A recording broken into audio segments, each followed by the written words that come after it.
വീട്ടിൽ അങ്ങനെ ഇരിക്കുമ്പോൾ പലപ്പോഴും ഞാൻ കണ്ടിട്ടുണ്ട് പല ആൾക്കാർ വീട്ടു പഠിക്കൽ ഈ കൃപാസന പത്രം കൊണ്ടുവന്ന് വെച്ചിട്ടും, പ്രത്യേകിച്ച് ചെറുപ്പക്കാരൊക്കെ. അപ്പോൾ ഞാൻ അവർക്ക് എന്തൊരു വിവരക്കേട്, മനുഷ്യന് വെളിവില്ലാതായി കഴിഞ്ഞാൽ എന്ത് ചെയ്യുക? വിദ്യാഭ്യാസം ഉണ്ടെന്ന് പറയുകയും ഇതുപോലെ അന്ധവിശ്വാസം പ്രചരിപ്പിക്കുകയും ചെയ്യുന്നല്ലോ എന്ന് ഞാൻ ഓർക്ക് വരും. കാരണം കൃപാസനത്തോട് എനിക്ക് അത്രയേറെ വെറുപ്പുള്ള ഒരു മനുഷ്യനായിരുന്നു. കാരണം ഞാൻ കൃപാസനത്തെക്കുറിച്ച് കേട്ടിരിക്കുന്നത് അത്ര മോശമായിട്ടുള്ള അഭിപ്രായങ്ങളാണ്. പത്രം കലക്കി തിന്നു, കുടിച്ചു, പിന്നെ ചിലരൊക്കെ ഹോസ്പിറ്റലിൽ ഇങ്ങനെയൊക്കെ കേട്ടിരുന്നു. അപ്പോൾ ഞാൻ ഓർക്കുമായിരുന്നു, ഈ അച്ഛനും ഇവിടെയുള്ള ഈ സ്ഥാപനം കൂടി ക്രിസ്ത്യാനികളോടും ക്രിസ്തുമതത്തോടും മറ്റുള്ളവർക്ക് വെറുപ്പുണ്ടാക്കുന്നതിന് വേണ്ടി എന്തിനെങ്ങനെ പ്രവർത്തിക്കുന്നത് ഞാൻ ചിന്തിച്ചിട്ടുണ്ട്. അതുകൊണ്ട് തന്നെ ഒരു കാരണവശാലും ഈ വഴിക്ക് വരരുതെന്ന് ചിന്തിച്ചിരുന്ന ഒരു മനുഷ്യനാണ് ഞാൻ.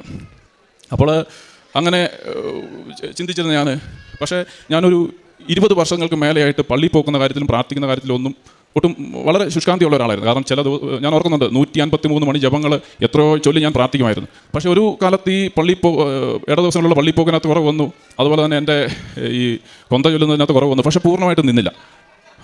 പക്ഷേ ഇത് ഈ പ്രാർത്ഥനയോടൊക്കെ താല്പര്യമുണ്ടെങ്കിലും എനിക്ക് കൃപാസനത്തോട് ഭയങ്കര വെറുപ്പായിരുന്നു.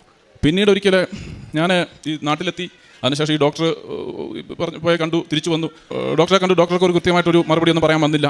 പിന്നെ എങ്കിലും ഞാൻ തിരിച്ചു വീട്ടിൽ പോയപ്പോൾ ഞാൻ ഈ പറഞ്ഞതുപോലെ കൃപാസനത്തിലോട്ട് വരണ്ട എന്ന് കരുതിയിരിക്കുന്ന സമയത്താണ് ഈ ഒരു അമ്മയും 2 പെൺമക്കളും എൻ്റെ വീട്ടിലേക്ക് കയറി വരുന്നത് കൃപാസന പത്രമായിട്ട്. അപ്പോൾ എനിക്ക് ഇത് വളരെ വെറുപ്പുള്ളൊരു സംഭവമാണ്. പക്ഷേ എങ്കിലും വീട്ടിലേക്ക് കടന്നു വന്നവരെന്നുള്ള നിലയ്ക്ക് ഞാൻ അവരെ കേട്ടു. അപ്പോൾ ഈ അമ്മ പറയുകയാണ്, സഞ്ചാരി മാതാവാണ് കൂടെ വരും. ഞാൻ ആദ്യമായിട്ടാണ് സഞ്ചാരി മാതാവ് എന്നൊരു പദം കേൾക്കുന്നത്. എനിക്കത് ഭയങ്കര അത്ഭുതം തോന്നി.